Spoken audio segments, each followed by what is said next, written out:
সেই কথাটাই মনে করিয়ে দিচ্ছি বৌমা। কোন কথা? গত বছর এই দিনে তোমাকে বরণ করে ঘরে তোলার সময় যে কথাটা বলেছিলাম। আমি কি সে কথার কোনো অমর্যাদা করেছি? না, তা তুমি পড়নি, তবু একটা চলতি কথাই আছে রে, মেয়েরাই সংসার গড়ে। আপনার বড় ছেলে আপনাদের যে ভালোবাসে, কোনোদিন এই সংসার ভাঙবে না। উনি তো সেদিন স্পষ্ট করে বলে দিলেন, পলাশ যদি আমাকে কোনোদিন আলাদা করে দেয়, সেদিন আমি আত্মহত্যা করব। সেই জন্যই তোমার পলাশকে নিয়ে এত গর্ব। সংসারে সবার উপর সমান মায়া, সমান কর্তব্য। গোটা সংসারটাই তো পলাশ একাই টানছে। ভাইদের পড়ানো, সংসারের ভরণ পোষণ, বাবার চিকিৎসা। বাবা কি আর ভালো হবে না মা? ওই আর হচ্ছে। আর 4 বছর পক্ষাঘাত হয়ে বিছানায় পড়ে আছে। ডাক্তার কবিরাজ দেখাতে দেখাতে গাদা গাদা টাকা খরচা হয়ে যাচ্ছে, কিন্তু কিন্তু এতটুকু ফল আমি দেখতে পাচ্ছি না। ফল যদি ভালো না হয়, তাহলে অযথা শ্বশুর মশাইয়ের পিছনে টাকা খরচ করে লাভ কি? তবু যতক্ষণ শ্বাস ততক্ষণ আস। ঠাকুরপো যদি একটা চাকরি বাকরি করতো। নিশ্চয়ই করবে। এই তো বলার সবে স্কুল ফাইনাল পাস করে কলেজে ঢুকেছে। 2-1টা পাস দিই, বিনা পাশে কি ভালো চাকরি হয়? আজকালকার দিনে পাশের কোনো দাম নেই মা। কেন দাম থাকবে না? শিক্ষার দাম নিশ্চয়ই আছে। তাছাড়া পঙ্কজ, ওর মনে বড় আশা, ভাই লেখাপড়া শিখে 10 জনের 1 জন হোক। শুধু আশা থাকলেই হয় না, তার সঙ্গে সঙ্গতিও দরকার। বৌমা, আমায় ভুল বুঝবেন না মা। ছেলে বিয়ে দিয়েছেন, ধীরে ধীরে সংসার বাড়ছে। সময় থাকতে সাবধান না হলে ভবিষ্যতে দুঃখের শেষ থাকবে না। ভবিষ্যতের ভাবনা তুমি এখন ভাবছো কেন বৌমা? পলাশের চিরদিন নিশ্চয়ই বসে খাবে না। ঠাকুরপার মতিগতি যে চিরকাল সমান থাকবে, তারই বাকি নিশ্চয়তা আছে। পলাশকে আমি পেটে ধরেছি, তাকে আমি ভালোভাবেই জানি মা। পঙ্কজ দুঃখ পাবে, কষ্ট পাবে, এমন কাজ আমার পলাশ কখনোই করবে না। না করলেই ভালো। ওরা এখনো ছোট, নরম মাটির তালের মতো। তুমি যেমন ভাবে গড়াবে, ও ঠিক তেমনি ভাবেই গড়ে উঠবে। তা অবশ্য ঠিক। আমি আর কদিন বৌমা, 2 দিন পরে এই সংসারের হাল তোমাকেই ধরতে হবে। দেওরদের ভালোবাসতে হবে, ছেলেদের ভালোবাসতে হবে, শাসন করবে। অন্ধ ননদের বোঝাও হয়তো সারাটা জীবনে তোমাকেই বইতে হবে। চৈতন্যের জন্য বড় দুঃখ হয়, কিন্তু দুঃখ লাঘবের কোনো উপায় নেই মা। থাকো সব কথা, তুমি সব গোছগাছ করো। ওরা 2 ভাই এখনই হয়তো এসে বলবে বিবাহ দিন পালন করা হবে। বাবার পাড়াগায় বিবাহ দিন পালনের যখন কোনো রেওয়াজ নেই, তখন কি দরকার ছিল? শত দুঃখ কষ্টের মাঝে একটু আনন্দ হাসিও দরকার আছে বৌমা। ঠাকুরপো কোথায়? কোথায় আবার? হয়তো দলবল জুটিয়ে নিয়ে কারো হয়তো পানা পুকুর সাফ করছে, নয়তো কোনো অনাথা মেয়ের বিয়ের জন্য পাড়ায় পাড়ায় চাঁদা আদায় করতে বেরিয়েছে। ওই জন্তুটাকে নিয়ে আমি আর পারি না বাবু। কোন জন্তুর কথা বলছো, বড় নাকি মেজো? এই বাড়িতে এত সুন্দর আকার কাকে দেয়া যায় ঠাকুরপো? বড় মেজোর কথা শুনলে মা? তা কি জন্তু আমি? কুকুর বললে কিন্তু ঠ্যাক করে কামড়ে দেবো, আর বাঘ বললে লাফিয়ে ঘাড়ে পড়বো, আর ভল্লুক বললে তো ঘাড় মোটকে সব রক্ত খেয়ে দেবো। তোমাকে কি ওসব বলা যায়? তবে হ্যাঁ, তোমার সঙ্গে রামানুজার লঙ্কা দমনকারীর খুব মিল আছে। লঙ্কা দমনকারী তার মানে হনুমান। ঠিক আছে, তাহলে হনুমানের লেজের আগুনে তোমারই মুখ পড়াবো। থাম বাদর। এই দেখো হনুমান থেকে বাদর হয়ে গেল। দাদা, এবার তুমি একটা কিছু বলো। তুই রামের ভাই লক্ষণ রে। কি গো জনক নন্দনী, আপনাদের কথা শুনলে? তুই থামবি? আচ্ছা ঠিক আছে, ব্রেক করলাম।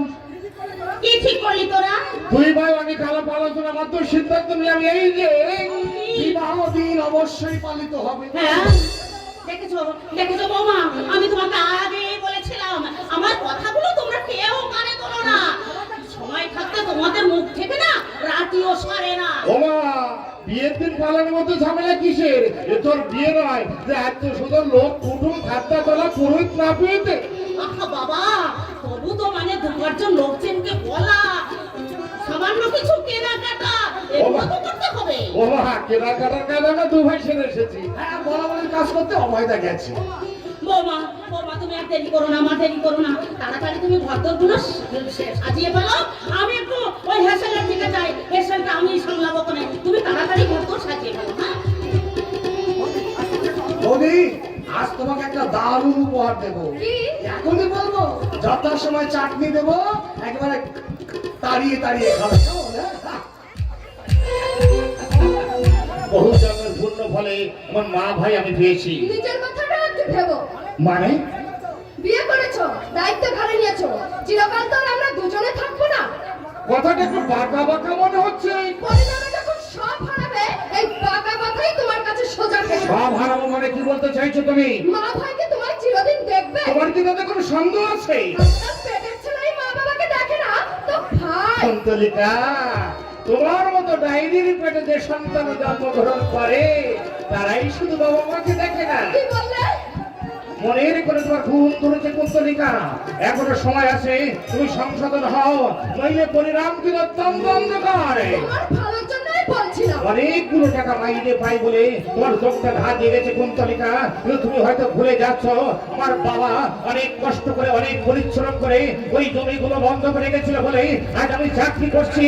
কিন্তু তুমি ভুলে যাও না কুন্তলিকা, সেই জমিগুলো আজ তোমার ভবতোষ কাকার কাছে বাধা। জানি। জানো, কিন্তু শুধু এইটুকু জানো না আমার বাবা কত পরিশ্রম করে দিনের পর দিন মাথার ঘাম পায়ে ফেলে ওই জমিগুলো করেছিল। আজ 4 বছর হলো বাবা পক্ষা আঘাতে পড়ে গেছে, যাকে তুমি আজ বোঝা মনে করছো। কখনো তো বলেছি। সোজাসুজি না বললেও আকার ইঙ্গিতে তো বহুবার বুঝিয়ে দিয়েছো। একটা কথা মনে রেখো, চাকরি করে টাকা ইনকাম করছে আমি, তাহলে তোমার তো গায়ে জ্বালা ধরতে কেন? ধরবে! কারণ যুগের হজ পাল্টে গেছে। এখন আসলেছে এই নকলের দাম বেশি, ফল ফুলের কথা কেউ হবে না। তুই ঠিকই বলেছিস সময়টা। অভয় রুচির কথা কেউ শুনছে বলো, সবাই ভাবে একটা পাগল অথবা জড়পদার্থের মতো একটা কিছু, কিন্তু একবারও ভেবে দেখে না ভয় নেই যার সেই হচ্ছে অভয়। কিসের ভয় নেই রে তো? আদর্শ কখনো মারে না, কখনো হবে না, তবু মানুষ আজ একটু একটু করে আদর্শ থেকে ছুটে যাচ্ছে, রক্ত ভাষা বাধ্য হয়ে একটু একটু করে মরছে, অভয় কথা শুনে চৈতন্য হারাচ্ছে। কি বলছিস সময় না? ওই যুগের হাওয়া পাল্টে গেছে, কেউ ধরে না কারো ধার। যুগের হাওয়া পাল্টে গেছে, কেউ ধরে না কারো ধার। আসল ভেবে আসল ভাসে, চোখে না চলে নকল বেশি চটকদার। যুগের হাওয়া পাল্টে গেছে, কেউ ধরে না কারো ধার।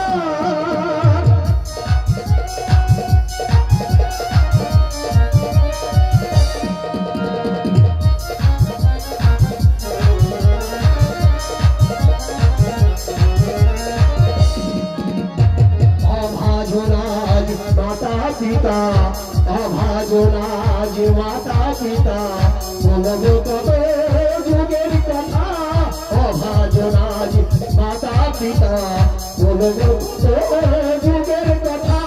বল হয়েছে গলার মালা, বল হয়েছে গলার মালা, বাঁধো তবে পথের পার। যুগের হাওয়া পাল্টে গেছে, যুগের হাওয়া পাল্টে গেছে, কেউ ধরে না কারো ধার। যুগের হাওয়া পাল্টে গেছে, কেউ ধরে না কারো ধার। নির্ভয় থেকো ভাই, তোমার বন্ধুর কাছে বয়ের মূল্য শুকনো পাতার মতো মূল্যহীন। মনে হয় একটু ভেদ করেছে। তবু ঝড় উঠছে আমি দেবো না রে অভয়। এই ওদিকে সব কিছু ঠিকঠাক করে এসেছিস তো? হ্যাঁ, সব বলে এসেছি। বিপিন বাবু, মমতা সন্ধার, বল্লভ চ্যাটার্জি কাউকে বাদ দেয়নি। বেশ ভালো কাজ করেছিস। তাহলে এখানে আমাদের এক মুহূর্ত দাঁড়ানো চলবে না। আয় চলে আমার সঙ্গে চলো, চলে চলো, চলে। চলো।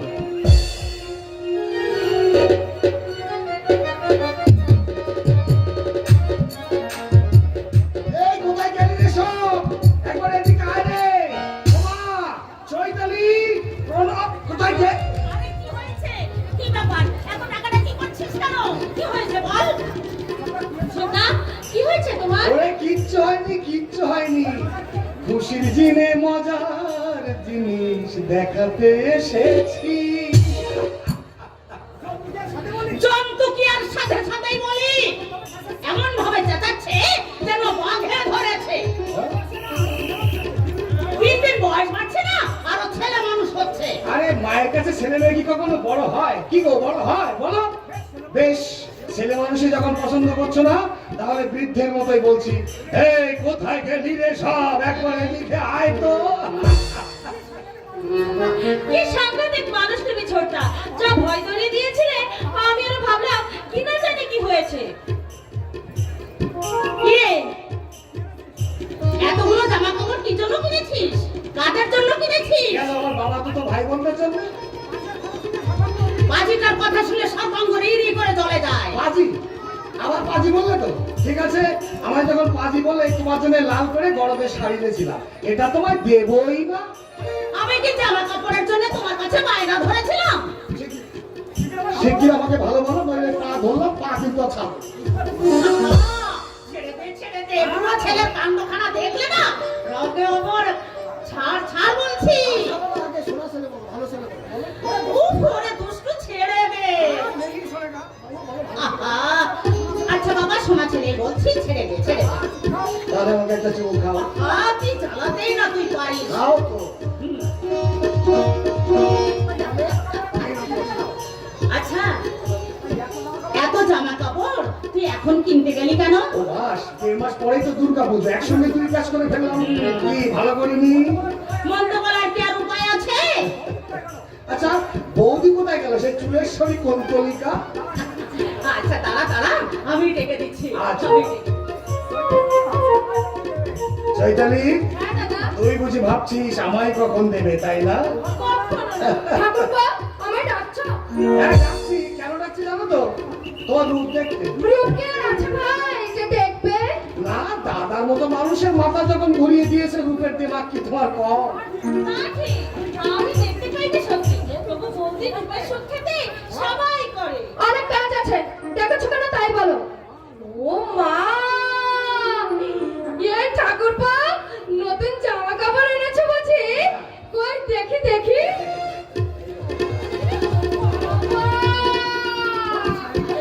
শাড়িটা তো ভারী চমৎকার, কি চটকে রং। তা কার জন্য এনেছো এটা ঠাকুরপো? চৈতালির জন্য।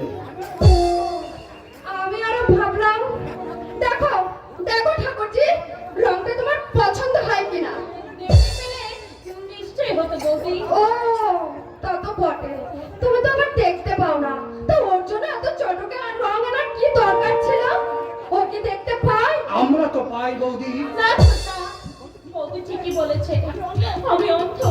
রঞ্জকে আমার অন্য কি দরকার? সবই আমার কাছে তো অন্ধকার ছোটা। এরপর থেকে তুমি আমার জন্য সাদা মাঠা কাপড়ই এনো। এই চুপ কর, তোকে গুরুমি করতে হবে না। এই এনে ধর, ধর। এটা পরে একটু আমার সামনে আসবে, ঠিক আছে? এরা এটা দাদার ধুতি পাঞ্জাবি, এটা তোমার জো, ধরো। তোমার জন্য কিছু আনোনি? আমার জন্য একটা জাঙ্গিয়ার অর্ডার দিয়েছি। যাও। ও দি, তোমাদের ঘরটা ভালো করে সাজিয়েছো তো? গিয়ে দেখে আসতে পারো গিয়ে। হ্যাঁ যাচ্ছ কোথায়, যাচ্ছ কোথায়? দাঁড়াও, আসল উপহারটা তো এখনো দেওয়া হয়নি।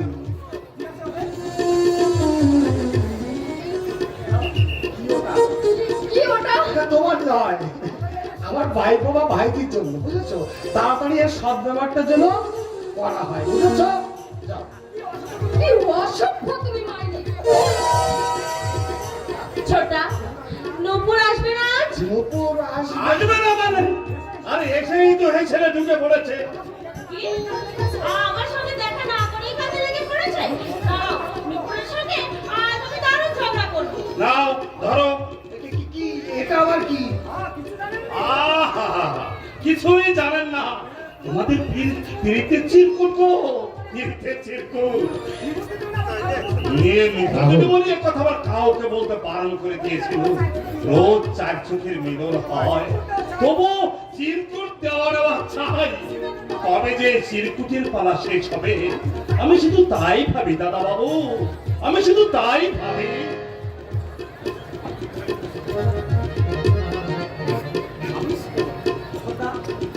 ছোটদা, কি রে, নূপুরকে কবে বৌদি করে ঘরে আনবে ছোটদা? আগে তোর ঘর বেঁধে দি, তারপর। আর এ জীবনে তোমার বিয়ে করা হবে না। কেন? তোমার অন্ধ বোনকে ঘরে তোলবার জন্য কেউ তো আর হাফিজ দেশ করে বসে নেই। ওই পাগলি আছে আছে, এত বড় পৃথিবীতে কেউ না কেউ তো নিশ্চয়ই আছে। তবে সেই আশাতেই থাকো, সাত মধ্যে এলো পড়বে না আর রাধাও নাচবে। আর বল নাচবে, ওরে রাধা তো নাচবে, তোর এই ছোটটা ওই কেষ্টকেও নাচিয়েছে। তোর সংসার করে না দিয়ে আমি যে বিয়ে করবো না রে, আগে তোর বর তারপর আমার বউ। ছোটদা,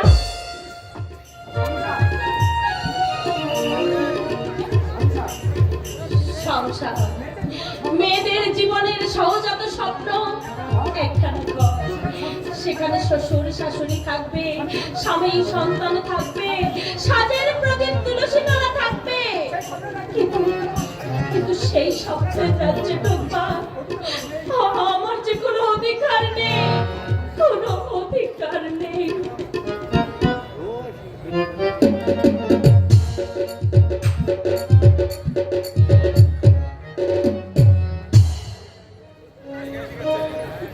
পলাশ, পলাশ, এই এই কোথায় লুকিয়েছো? শিগগিরই করে বেরিয়ে এসো না।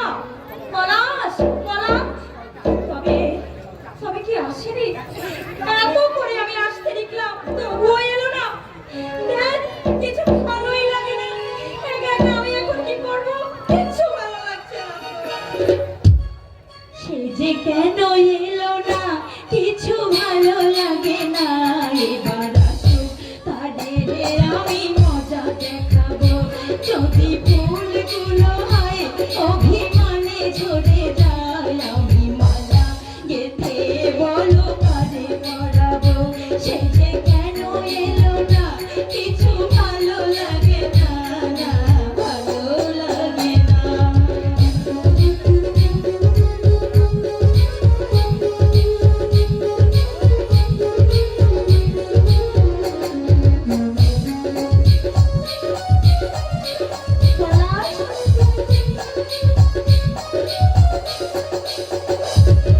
প্রজাপতি উড়ে গিয়ে বল না, আমি নই তার হাতের খেলনা, বল না। প্রজাপতি উড়ে গিয়ে বল না, আমি নই তার হাতের খেলনা। সে যে যখন তখন মরে মরে জ্বালাতন, সে যে যখন তখন মরে মরে জ্বালাতন। এবার আসুক, তারে আমি মজা দেখাবো। সে যে কেন এলো না, কিছু ভালো লাগে না, না ভালো লাগে না। এখনো এলো না। আচ্ছা, এবার আমাকেও কোনোদিনও কোথাও দেখা করতে বললে হয়, আমি কখনো যাব না। না, যেও না, ও শেষ পাতা গো, শাখায় তুমি থাকো। না, যেও না, ও শেষ পাতা গো, শাখায় তুমি থাকো। তুমি ছিলাম আমি, ছিলে তুমি, ছিলাম আমি, চিহ্ন দিলা রাখো না, না, যেও না, ও শেষ পাতা গো, শাখায় তুমি থাকো। হাত ছাড়ো, হাত ছাড়ো বলছি, আমার কাজ আছে। আরে বাবা, কাজ যদি আছে তাহলে দিনুদাকে দিয়ে এত ইনি আসতে চিঠি লিখলে কেন? কটার সময় আসতে লিখেছিলাম, হাত থেকে ঘড়িটা খুলে ঠিক সময় আসতে পারতাম বুঝলে, কিন্তু পারলে না কেন? ওই শিবানীর জন্য। শিবানী? হ্যাঁ। শিবানীটা আবার কে? ও তুমি চিনবে না, মানে আমরা একই কলেজে পড়ি। আসলে দিনের কথা মাসির বাড়ি হাজি প্রথম এসেছে, পথে না তো তাই একটু পৌঁছে দিয়ে এলাম। তা তোমার শিবানীকে দেখতে কেমন? দেখতে তো ভেরি লাগবে, একেবারে কাঁচা গোলাপের মতো রং, টানা টানা চোখ, নাকটা বাঁশির মতো। তবে সবচেয়ে ভালো কি জানো, শিবানীর চুলগুলো দারুণ। তা শিবানীর সঙ্গে দেখা না হলে নিশ্চয়ই ওকে পথে পড়ে থাকতে হতো না না? না, পথে পড়ে থাকতে হবে কেন? পথে পড়ে থাকতে হবে, তবে একই কলেজে পড়ি, চোখ লজ্জার একটা জিনিস আছে। তাই একই কলেজে পড়োই যখন, নিশ্চয়ই শিবানীর সঙ্গে তোমার রোজ দেখা হ্যাঁ, হয়। তা তো হয়, রোজ দেখা হয়, গল্প করি, সিনেমা দেখি। পাশাপাশি বসে? এই দেখো, তা সিনেমা কি দূরে বসে দেখবো? পাশে বসে বসে। ও, তুমি চলে কোথায়? তুমি তোমার শিবানীর কাছে যাও, আমার কাছে আর কখনো তুমি এই দেখো, দুদিন পরে যার বউ হবে তাকে এই কথা বললে চলবে কেন? তোমরা পুরুষরা তো রূপ ভালোবাসো, যেখানে তোমরা রূপ দেখবে সেখানেই তোমরা ভোমরার মতো উড়ে গিয়ে পড়বে, আর যেখানে রূপ নেই সেখানে তোমরা পেও। রূপ আছে বলে অহংকার করছো, তাই না? আর রূপ আছে না ছাই, আমি তো তোমার জীবনের মতো ভারী লাভলি দেখতে নই। এই দেখো, শিবানীর উপর খুব হিংসে হয়ে গেল। আরে বাবা, যে শিবানীর উপর তোমার তো রাগ, ক্ষোভ, অভিমান, আসলে শিবানী নামে কোনো মেয়েকে আমি সত্যি করে চিনি না। এই, তুমি এই যে তুমি বললে ধাপ্পা ধাপ্পা, হা হা হা। ও, আমার ভালোবাসাটাকে একটু যাচাই করে দেখলাম। এখন আমাকে ভোলাবার জন্য তুমি মিথ্যে কথা বলছো, আমি জানি। মিথ্যে নয় প্রিয়ে, মিথ্যে নয়। আমি যেখানে যাই, সর্বকর্মে সর্বস্থানে নুপুরের অনুজনু শব্দ আমাকে মনে করিয়ে দেয় আমি আছি, আমি আছি। পলাশ, এমন অলক্ষণের কথা মিথ্যা করেও তুমি আর কখনো বলবে না।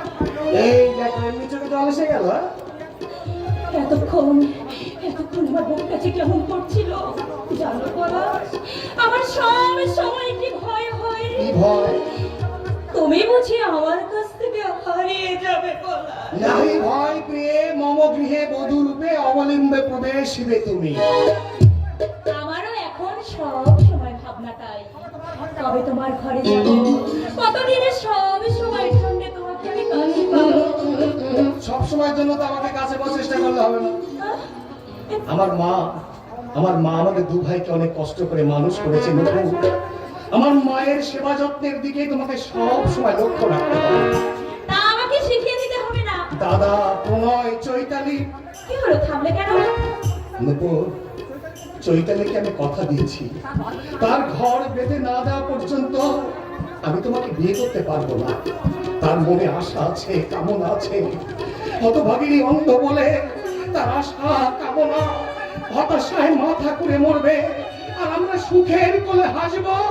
এই হাসির মধ্যে কখনো তৃপ্তি থাকবে না। পারবে না চৈতালি, পারবে না। ওর ঘর বেঁধে না দেওয়া পর্যন্ত আমার জন্য অপেক্ষা করতে। পারবো পলাশ, তোমার জন্য আমি যুগ যুগ ধরে অপেক্ষা করতে পারবো। এই তো আমার ভাগ্য লক্ষ্মীর উপযুক্ত কথা। আমি শুধু তোমার, আর সারা জীবন আমি শুধু তোমারই থাকবো। তাই নাকি?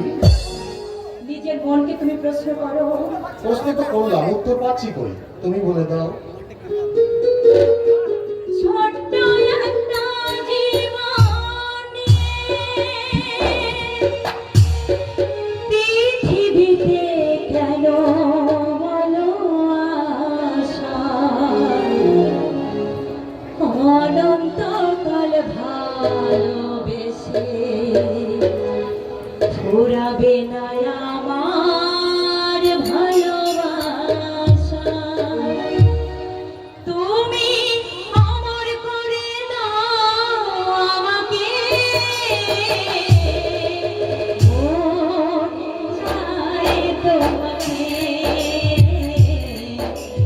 মন চায় তোমাকে। ছোট্ট একটা জীবন নিয়ে পৃথিবীতে কেন বলো